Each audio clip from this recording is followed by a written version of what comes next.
what's up friends? It's Yoki. Welcome back to Yoki Says. So first off, today we have a lot of background noise. We have the neighbor's bird, we have my dryer, we have just things. But we're gonna push through because the show must go on. So today I'm gonna talk about how to make a puff hat. I like to wear hats and it's quarantine time and I'll be protective styling soon. And this is how it fits me now. It's a problem. So we're gonna work on this. Okay, so the first thing we're gonna do, you just buy any type of hat, doesn't really matter, any kind. Mine has this little band on it. I would recommend getting the kind with the Velcro strap. Those are a bit easier. So when you look on the back of the hat,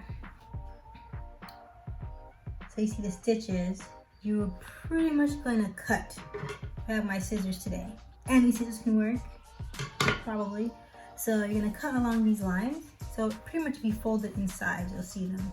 So you have a stitch right here. You're gonna cut on inside or like the middle part of it and follow it all the way through. But you are not going to cut it down past the band, right? So where the band is, that's where you're gonna stop. So you're gonna cut up to here and then you're gonna stop. And that's pretty much going to allow you to open up all of this space. That's where your hair is gonna go. So I'm going to cut mine with you. I don't know how to show you. We live! All right, so the part we're gonna cut is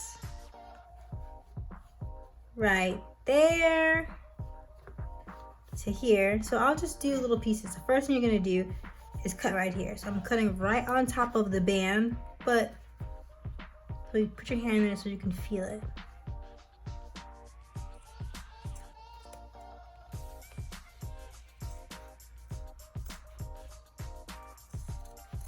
Also, you want to avoid going like this. This motion gives you jaggedy edges. If you do like single cuts, it's a little bit easier. It'll be a little bit more even. So you have the option. Your hat might not have all these lines. You can cut here if you want or here. I recommend cutting right inside the stitches so you don't really have a problem with fraying or losing the structure of the hat. So cut all the way to it. Then we're gonna just start cutting up.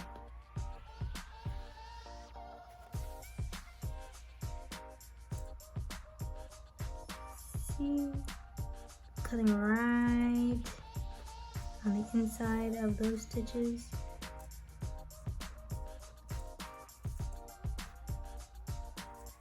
Try to make them as even. Stay as close as you can. Gonna go all the way up to the top without cutting the stitches. I have my hand on the inside holding it, so that's why it's not really moving and I can get the best control. Now they're at the top. You can just hold it any way that works for you.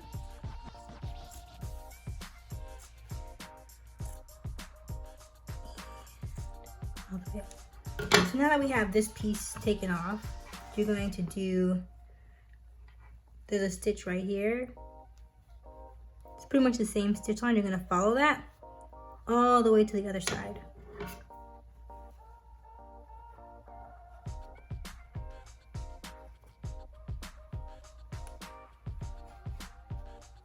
Also, just a quick note, check on the inside to see what material you have. This puff hat does have like a little metal piece, but my other one didn't. So you want to make sure you're not going to cut on top of it, just cut right underneath it.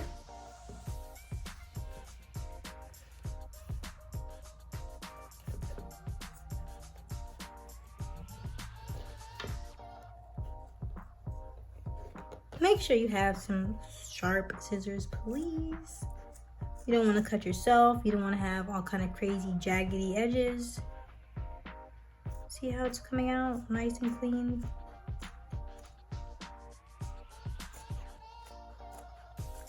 Now we have some sirens, courtesy of the fire department in the background. Okay, so I did the same thing like I did the other side. I cut all the way up until I got to like the base of the band. So now, just gonna cut right on top of it.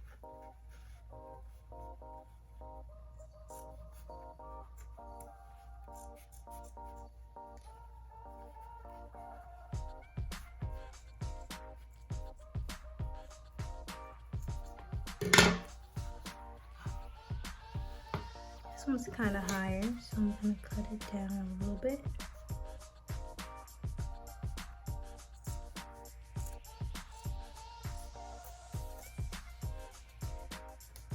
In most cases, you'll know when you're too close because the stitch will get kind of thick and it won't be so easy for you to cut it. But again, I don't know what kind of hat you're using.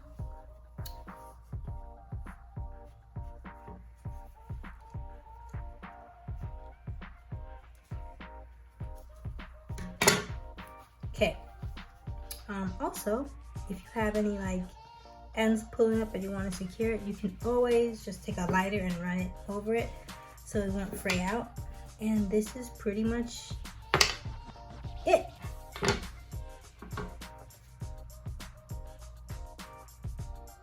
So now that we cut it, here it is, done and done. I'm going to show you how I put mine on. So the first thing you need to do is move your puff, make a puff, then move your puff back.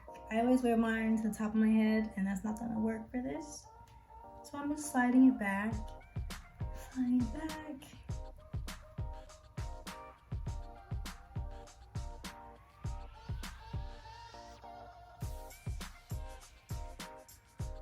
How far you're gonna move it back really just depends on the length of this part of the hat. So the longer it is, the further back it has to go. So to put it on, you just have this big gaping hole. So you're gonna just put your puff through it by any means necessary. However you have to do it, make it work. And I just slide onto my head. I did adjust it in the back so that it would be the biggest size possible, which is not needed now that my hair is in it. So I'm gonna just tighten it. I can't really show you, but just tighten it. And I like my hats to be kind of like squished in the front, so I'm gonna do that too. Tighten this some more. Adjust it, and that is it. You can make your puff bigger by pulling it if you want. You can make it smaller by pushing the band together. And that's pretty much it. Now you have yourself a puff hat. You're welcome. If you have had your twist out for a couple days, mine's been like a week and you don't know what to do with it, you already tried the styles and you're beyond that, this is a great alternative for you, the puff hat. I have a video on how to do the perfect, simple, easy twist out. If you haven't seen it already, go ahead and check it out so you can get the intro to this look. I'll link it below someplace. Until next time, every Friday,